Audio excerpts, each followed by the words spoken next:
नमस्कार, न्यूज़ के खास कार्यक्रम में आपका स्वागत है। मैं हूं देवेंद्र कुशवाहा। आज के इस कार्यक्रम में हम बात करेंगे सुप्रीम कोर्ट के छत्तीसगढ़ शराब घोटाले से संबंधित मामले के लिए उस फैसले को लेकर जिस पर अब सियासत गरमा रही है। क्या है पूरा मामला, जानेंगे इसी कार्यक्रम में, फिर चर्चा भी करेंगे। क्या है छत्तीसगढ़ शराब घोटाला मामला? 2019 कथित शराब घोटाले मामला। ईडी के मुताबिक हुआ था करीब 2000 करोड़ का घोटाला। छत्तीसगढ़ में 2019 से 2022 के बीच हुआ घोटाला। जांच एजेंसी ने कई ठिकानों पर मारा था छापा। ईडी ने कांग्रेस नेता समेत कई अधिकारियों से की थी पूछताछ। अनवर ढेबर को बताया था घोटाले का किंगपिन। आरोपियों को जुडिशियल रिमांड पर भेजा था जेल। आपने फैसला पढ़ लिया, भूपेश बघेल ने फैसला पढ़ लिया। भूपेश बघेल जी के पास कौन सा एंटीना है कि उन्होंने पूरा फैसला माननीय सर्वोच्च न्यायालय का पढ़ लिया। पूरा फैसला आने दीजिए। बहुत से कयास उसमें लगाए गए हैं। आप लोगों के समाचार पत्रों में भी ये बात के हैं कि कौन से एफआईआर में किसके खिलाफ और किसके समर्थन में है, ये देखने और समझने के विषय हैं। और भी एजेंसियां उसमें जांच कर रही हैं। इसलिए एक टिप्पणी से और एक विषय में बोलने से हम उसको संपूर्ण नहीं मान सकते। अजय चंद्राकर सत्ता के मद में अंधे हैं। उनको मालूम है कि उनकी पार्टी का और ईडी का षड्यंत्र देश की सर्वोच्च अदालत ने बेनकाब कर दिया है। तो कुछ न कुछ तो बयानबाजी करेंगे। उनका काम है पर्दा डालना। पर्दा डालने की कोशिश में लगे हैं और पर्दा नहीं डालेंगे तो अभी उपेक्षित, आगे भी उपेक्षित रहेंगे। तो सुप्रीम कोर्ट का आदेश और शराब घोटाले मामले को रद्द किया।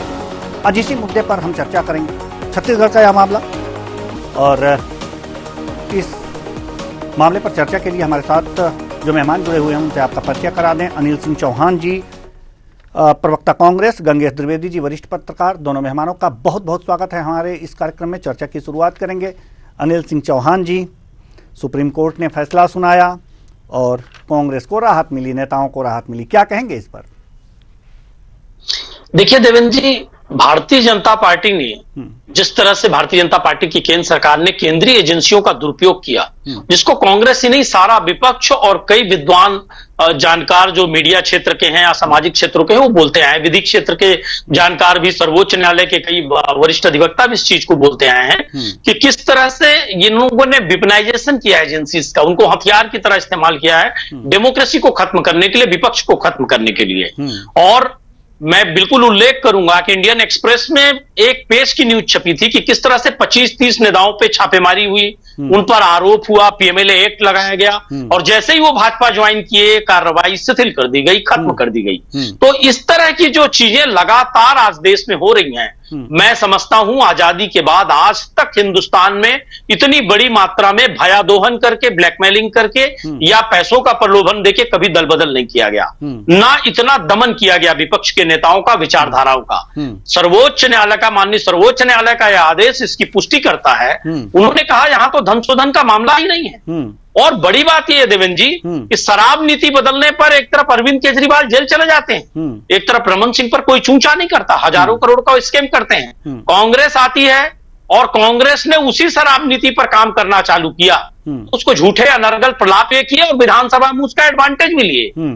तो ये जिस तरह का खेल भारतीय जनता पार्टी चरित्र हनन का करती है, ये सार्वजनिक है। महादेव ऐप को देख लीजिए आप। इन्होंने महादेव ऐप को लेकर उस समय के तत्कालीन मुख्यमंत्री के चरित्र का हनन किया, उनकी लोकप्रियता को खंडित करने का प्रयास किया। और जबकि अभी जो फॉर्चून गेमिंग और जिस तरह से इन लोगों ने खुलेआम हजारों करोड़ का चंदा, इससे बड़ी बड़ी सट्टेबाज कंपनियों से ईडी की छापा पड़ता है और उसके बाद दूसरे दिन उसमें सैकड़ों करोड़ का चंदा भाजपा को मिलता है। तो ये अब प्रदेश की और देश की जनता बखूबी समझ चुकी है कि भारतीय जनता पार्टी का चाल चरित्र और चेहरा क्या है। और जिस तरह से सर्वोच्च न्यायालय ने ये बहुत बड़ा ऐतिहासिक फैसला दिया है कि पीएमएलए एक्ट लागू नहीं होता, तो देवेंद्र जी इस बात को भी समझने की जरूरत है कि पीएमएलए एक्ट क्यों लगाने के लिए ईडी जल्दबाजी करती है। पीएमएलए एक्ट में प्रावधान है कि जब तक ट्रायल स्टार्ट नहीं होगा तब तक जमानत का लाभ नहीं मिलता। तो इसका बहुत ज्यादा भारतीय जनता पार्टी ने प्रायोजित तरीके से इस पीएमएलए एक्ट को शामिल किया, क्योंकि भाजपा इस देश की जनता को एक्ट देती है और कांग्रेस और दूसरी सरकार यहां अधिकार देती थी जनता को। इस एक्ट को बार बार ईडी इस्तेमाल करती है ताकि जेल से कोई बाहर ना पाए और हम चरित्र हनन करें कि भाई न्यायालय जमानत क्यों नहीं दे रही है, क्योंकि आम जनता को इनको लगता है कि पीएमएलए एक्ट समझ में नहीं आएगा। जैसे अंग्रेज रोलेट एक्ट लेके आए थे या पीएमएलए एक्ट लेके आए हैं, और इस एक्ट के माध्यम से कहीं ना कहीं एक व्यक्ति के मौलिक अधिकारों का हनन करते हैं और उसके माध्यम से उसको जेल भेजते हैं और षड्यंत्र पूर्वक एजेंसीज का इस्तेमाल करके भारतीय जनता पार्टी धन की वसूली करती है और नेताओं से दल बदल कराती है और उन्हीं नेताओं से बयान दिलवाकर कहीं ना कहीं बेसिक मुद्दों से, चाहे महंगाई की बात हो, रोजगार की बात हो, शिक्षा की बात हो, भुखमरी की बात हो, इससे जनता का ध्यान भटकाने का काम करती है। चलिए ठीक है। गंगेश द्विवेदी जी वरिष्ठ पत्रकार हमारे साथ मौजूद हैं। सुप्रीम कोर्ट का जो फैसला आया है, क्या लगता है कि इससे जो विपक्ष लगातार आरोप लगा रहा था ईडी पर कि ये ईडी सरकार के इशारे पर उसकी एजेंसी के रूप में काम कर रही है, क्या ये सिद्ध होता है कि वास्तव में ऐसा कुछ है या कुछ और बात है? देखिए, चुनाव के वक्त जिस तरह से ईडी ने जिन आरोपों को लेके सुप्रीम कोर्ट याचिका दायर की थी हाई कोर्ट में, उसकी अपील में लोग सुप्रीम कोर्ट गए थे। तेजा नीटू तेजा जो अधिकारी हैं और उनके बेटे सहित 5-6 लोग और उसमें शामिल थे। इन लोगों ने जब सुप्रीम कोर्ट में मामले को ले जाके वहां पर जब अपनी पैरवी कराई तो उसमें ये चीज जब स्पष्ट हो के आया कि इस पूरे मामले में मनी लॉन्ड्रिंग ईडी जब सक्रिय होती जहां पर मनी लॉन्ड्रिंग बड़े कैश का लेन देन होता है, तो यहाँ पर इस मामले में अभी तक कहीं पर भी बड़ी रिश्वत लेन देन का मामला स्टेब्लिश सरकार मतलब ईडी स्टेब्लिश नहीं कर पाई है। ये वजह सुप्रीम कोर्ट ने इसको रद्द कर दिया कि इसमें कहीं अवैध लेन देन होता दिखाई नहीं दे रहा है।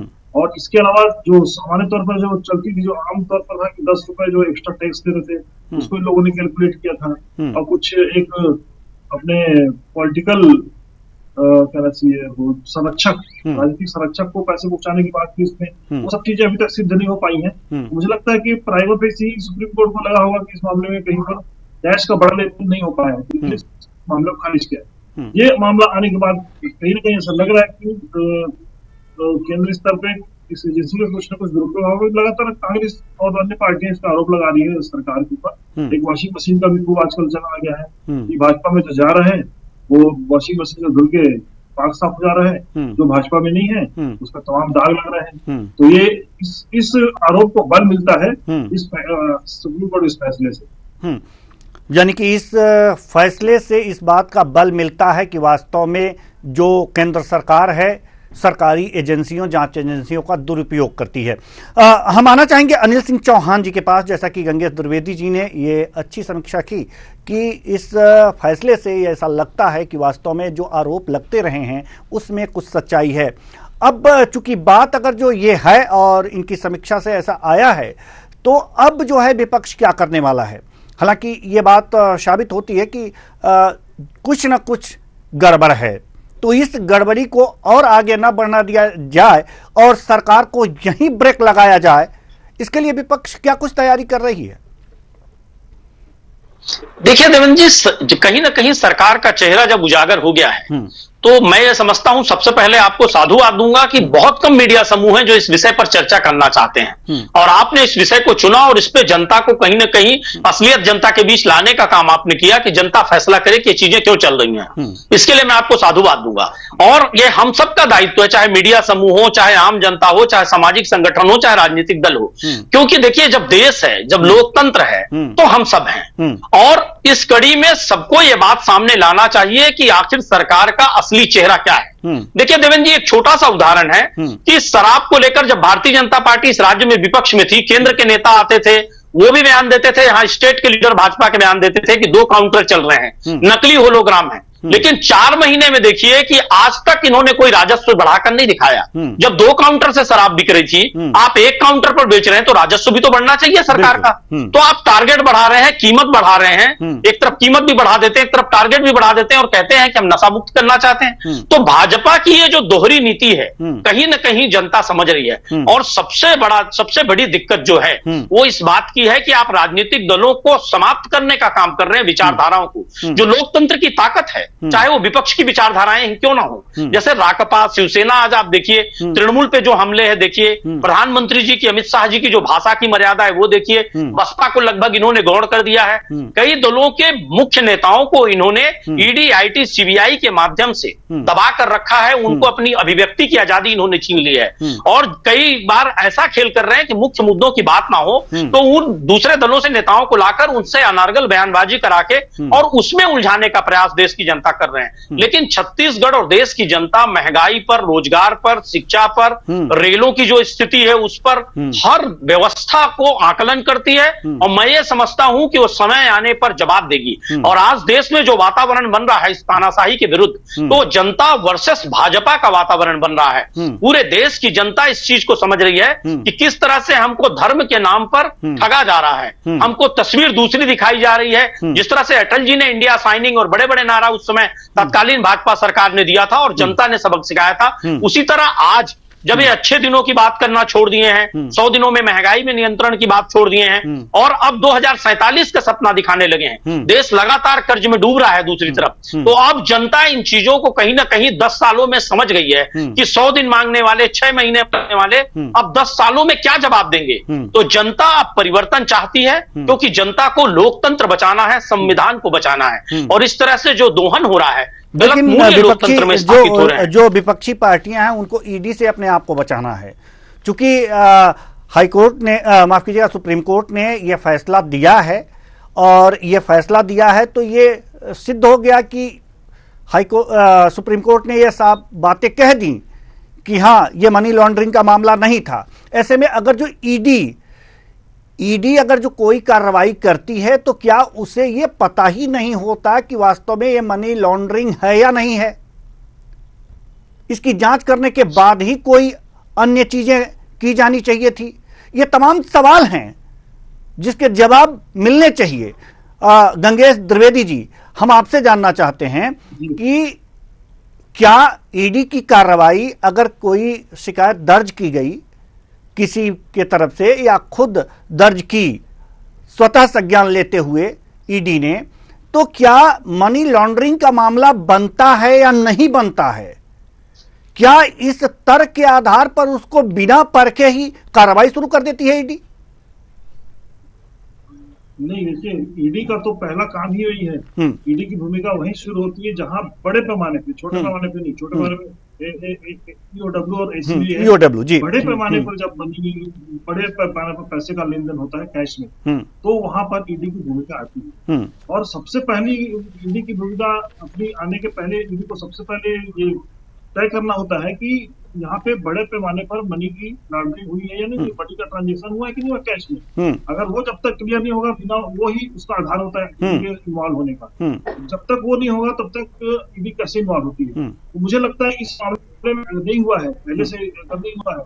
और जिस तरह सुप्रीम कोर्ट ने मामले को खारिज किया है, तो कहीं नहीं, सुप्रीम कोर्ट ने अगर मामले को खारिज किया है और मनी लॉन्ड्रिंग का मामला नहीं बनता है, अगर ये बातें कही हैं, तो वास्तव में ईडी ने अपना काम सही तरीके से शुरू नहीं किया।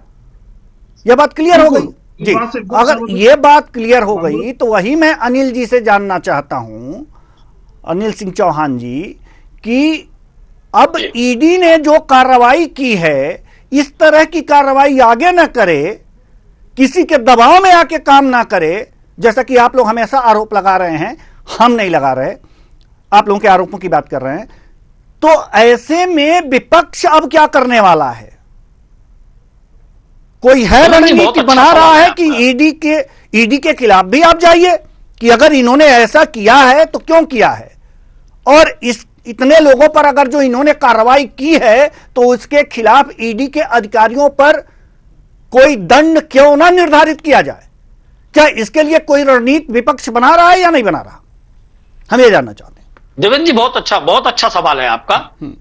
क्योंकि जनता के बीच ये बात जानी चाहिए कि ईडी की लगातार छापेमारी, और बार बार भाजपा के नेता भी कहते हैं कि आप न्यायालय क्यों नहीं जाते ईडी कार्रवाई को रोकने के लिए। इसके पहले चाहे चुनाव आयोग का मामला रहा हो, जो संवैधानिक संस्था है, चाहे केंद्रीय एजेंसियों का मामला रहा हो, ईडी, सीबीआई, आईटी, जब इसको लेकर सर्वोच्च न्यायालय गए थे तो आप देखिएगा उसमें सर्वोच्च न्यायालय ने, माननीय सर्वोच्च न्यायालय ने कहा था कि हमारी सीमाएं हैं, हम कानून नहीं बना सकते। जैसे अरविंद केजरीवाल जी के केस में अभी आपने हेडलाइंस में बताया, न्यायालय ने कहा कि हम कानून से चलते हैं, एक एक्ट अगर बना है हम किसी प्रोसीडिंग को नहीं रोक सकते। कानून में कहीं निगेटिव ये चीज नहीं है कि आप प्रोसीडिंग को रोक दें। जैसे एक सरल भाषा में हम समझे तो एक थानेदार अगर किसी को मर्डर या बलात्कार के केस में किसी निर्दोष को अंदर कर दे तो वो छूट जाएगा, लेकिन उस थानेदार पर कार्रवाई नहीं होती, क्योंकि वो प्रक्रियागत कार्रवाई है। विधि में ये प्रावधान है देवेंद्र जी कि न्यायालय किसी भी प्रक्रिया को नहीं रोक सकती। प्रक्रिया अगर दूषित है तो बाद में उसको रोक सकती है, लेकिन प्रक्रिया होने के पहले ही उसको नहीं रोका जा सकता। तो ईडी एक्ट की तरह पीएमएलए एक्ट,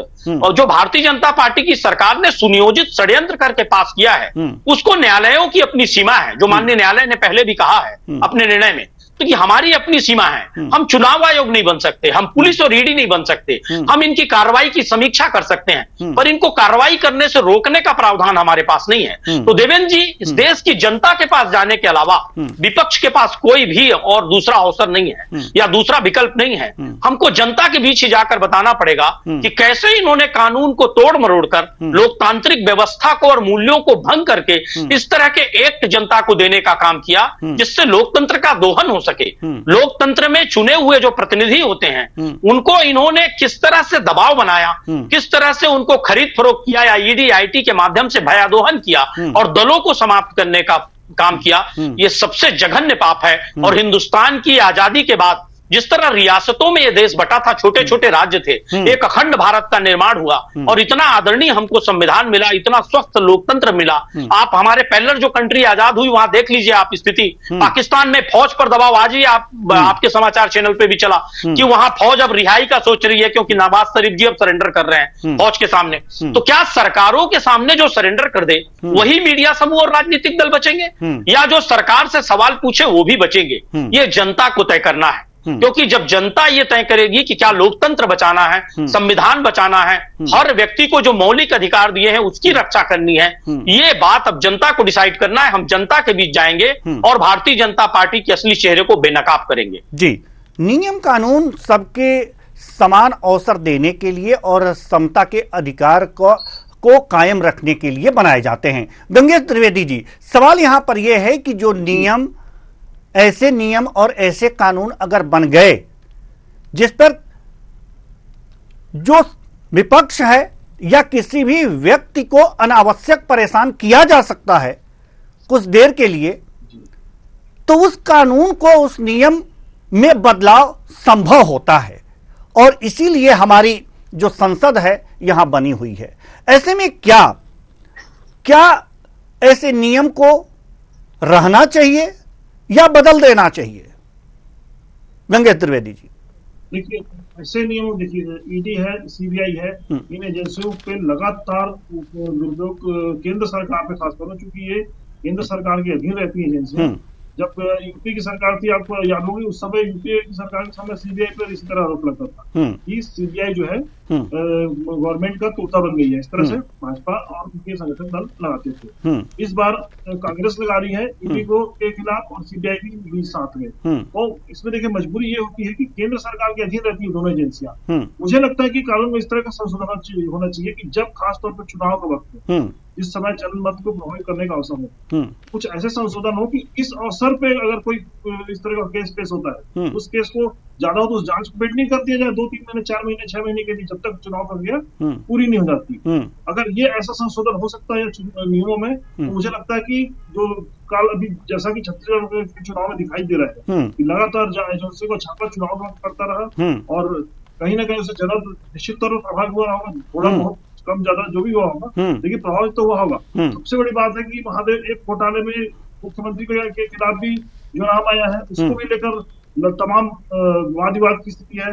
कांग्रेस लगातार आरोप लगा रही है पूरा मामला फैब्रिकेटेड है, किसी और की गाड़ी और किसी और का पैसा और आरोप लग रहा है सीएम के नाम से। तो इस तरह के जो तत्कालीन खासतौर पर चुनाव के वक्त इस तरह की कार्रवाई पे रोक लगे, ऐसा नियम बनना चाहिए देश में और प्रदेश में, ताकि निष्पक्ष जांच हो। और उसका चूंकि ऐसा अवसर बहुत ही महत्वपूर्ण होता है, जनमानस को पलटने वाला अवसर होता है, और इन एजेंसियों का कोई भी जो भी केंद्र सरकार है वो दुरुपयोग कर सकती है। तो ऐसा बिल्कुल बनना चाहिए और संशोधन होना चाहिए। संशोधन होना चाहिए। लेकिन जिस तरह से अभी अनिल सिंह चौहान जी ने बताया कि कोर्ट भी ये कहता है कि हम नियम नहीं बना सकते और किसी भी प्रक्रिया को रोका नहीं जा सकता और उसके लिए किसी को दोषी नहीं माना जा सकता, ऐसे में सवाल उठता है कि सुप्रीम कोर्ट भी, मतलब जो भी कोर्ट हो, सुप्रीम कोर्ट हो, हाई कोर्ट हो, और साथ ही साथ विपक्ष अपने आप को असहाय पा रहा है।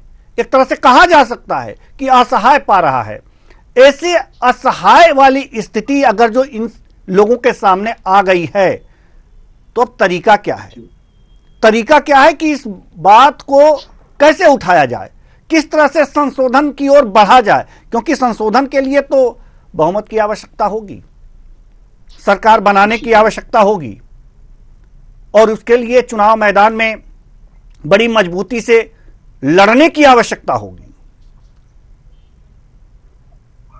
निश्चित तौर पर देखिए, ये बहुत बड़ी और कड़ी लंबी प्रक्रिया है और परीक्षा की घड़ी वाली प्रक्रिया एक तरह से करना चाहिए इसमें। तो विपक्ष में रह के अधिक से अधिक व्यक्ति जनता के बीच में जा सकता है, और जनता के बीच जाके अगर ये चीजों इन बातों को स्टेब्लिश करने में सफल हो गया, जैसे अभी फिलहाल में जो लोकसभा चुनाव होने वाला है, इसको लेकर लगातार विपक्षी दल ये बात कहते आ रहे हैं कि वॉशिंग मशीन एक पीएम ने बना ली है, उसमें जो भी आ रहा है वो धुल के पाक साफ निकल जा रहा है। अगर ये बात जनता के बीच स्टेब्लिश होती है, कुछ और ऐसे मामले उजागर होते हैं, जैसे एक ये मामला उजागर हुआ, ऐसे और भी कई कुछ मामले उजागर होते हैं जिसमें ऐसा लगता है कि ईडी की भूमिका इस तरह की है, तो उसको लेकर निश्चित तौर पर प्रेशर बनाया जा सकता है। जनता के बीच जनमानस पलट के अगर वापस जब केंद्र में सरकार इनकी आती है, कांग्रेस या संगठन दल की, तो उस समय संशोधन की स्थिति में रहेगा। लेकिन तब ये सत्ता में रहेंगे, तब ये भी वहां पर ये सवाल भी उठता है, क्योंकि यूपीए का, इसलिए मैंने साइटेशन किया, यूपीए सरकार के दौरान भी लगातार विपक्ष सीबीआई पर यही आरोप लगाती थी कि सीबीआई जो है केंद्र सरकार का तोता बन गया। तो ये जो चीज है, सत्ता में आने के बाद देखिए सारी जो भी पार्टी, उनका चेहरा और चरित्र एक जैसा हो जाता है लगभग। तो ऐसे में कैसे हम भरोसा करेंगे कि कांग्रेस सत्ता पलटने के बाद अगर मान लो सरकार पलट के आ जाती है, तो इसको संशोधित करे कोई ऐसा नया नियम बनाएगी या कर पाएगी? इसको लेकर निश्चित तौर पर राष्ट्रीय स्तर पर कानून के बड़े राष्ट्रीय जो कानूनविद है, उनके बीच ये बहस का मुद्दा है। हम आप तो सामान्य लोग, हम बिल्कुल बिल्कुल बिल्कुल वो लोग इस बारे में ज्यादा जानकारी रख सकते हैं। इस पे बहस छिड़नी चाहिए देश स्तर पे कि ऐसे अवसरों को लेकर, खासतौर पर जब लगातार चुनाव के समय ऐसा हो रहा है, तो कुछ ऐसी व्यवस्था बने कि देश में चुनाव निष्पक्ष हो सके। बिल्कुल बिल्कुल। निश्चित तौर पर ये प्रक्रिया जो चुनाव को प्रभावित करती है, जनमानस को प्रभावित करती है, बिल्कुल प्रभावित करती है। ये सारी प्रक्रियाएं जनमानस को प्रभावित करती हैं। अनिल सिंह चौहान जी, हम आपके पास आना चाह रहे हैं। महंगाई का मुद्दा, बेरोजगारी का मुद्दा, और ये सारे मुद्दे, एक बात अगर जो सही कहें तो कांग्रेस या विपक्ष के लोग सही ढंग से उठा नहीं पाए हैं इस पूरे चुनाव में, अगर जो देखा जाए। अभी तो प्रचार चल रहा है, लेकिन इससे पहले भी, और हम जो आसार दिख रहे हैं, इस मुद्दे को आप सही ढंग से उठा नहीं पाए हैं और इसका लाभ तो मिलना नहीं है। लेकिन कम से कम अपने बचाव के लिए जो ये मुद्दे हैं जनता के बीच आप ले जाना चाहते हैं, उसके लिए तो आप लोग रणनीति बना लीजिए। अगर आप लोग रणनीति बनाते हैं, जनता के बीच लेके जाते हैं और इस बात को कहते हैं, सुप्रीम कोर्ट का आदेश आप दिखाते हैं और ये कहते हैं, तो कम से कम कुछ तो असर होगा। नहीं जनता के लिए, कम से कम अपने के लिए, विपक्ष के लिए। और विपक्ष अगर जो मजबूत हो जाएगा तो कम से कम लोकतंत्र मजबूत हो जाएगा। हमारा मात्र ध्येय यही है। आपसे बहुत लगाव नहीं है और बीजेपी से बहुत ज्यादा दुराव नहीं है, दोनों से पैरेलल है, लेकिन लोकतंत्र मजबूत हो, इसके लिए विपक्ष को मजबूत होना होगा। इसको आप लोग ढंग से उठा लीजिए।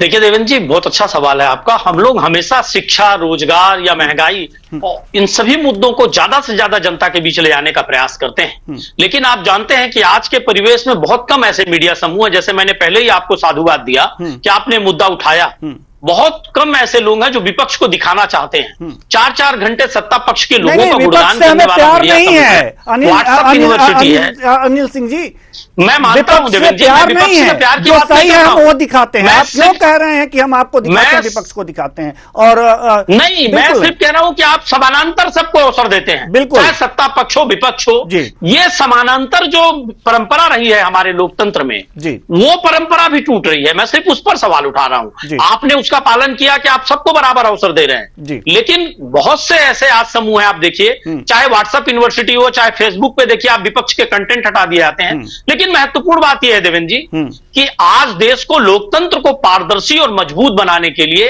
अधिकार देने की जरूरत है, एक्ट देने की जरूरत नहीं है। जैसे कांग्रेस ने सूचना का अधिकार दिया, जी। भोजन का अधिकार दिया, जी। शिक्षा का अधिकार दिया, जी। रोजगार का अधिकार दिया, जी। अब एमएसपी पर कानून बनाने की बात कर रहे हो, किसानों का अधिकार होगा।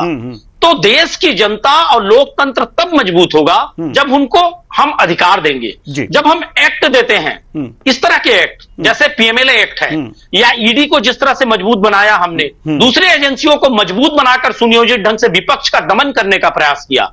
आज देखिए, सरकारें बदलती रहती, कल हो सकता है हम भी सरकार में हो, जी। लेकिन इन एजेंसियों की दुरुपयोग की जो परंपरा, कानून को बनाकर उसके दुरुपयोग की जो परंपरा है, वो लोकतंत्र को आहत करती है देवेंद्र जी। सिर्फ जो भी विपक्ष में रहेगा उसको आहत करने का काम करेगी। तो देश की जनता को यह समझना है कि कौन अधिकार देता है, कौन एक्ट देता है, चलिए। और क्या हमको सोच समझकर किसको ताकतवर बनाना है, जिससे इस तरह के एक्ट समाप्त हो, इनकी समीक्षा हो और अधिकार अधिक से अधिक जनता को मिले, किसानों को मिले, वनांचल के लोगों को मिले, देश की आम जनता को मिले।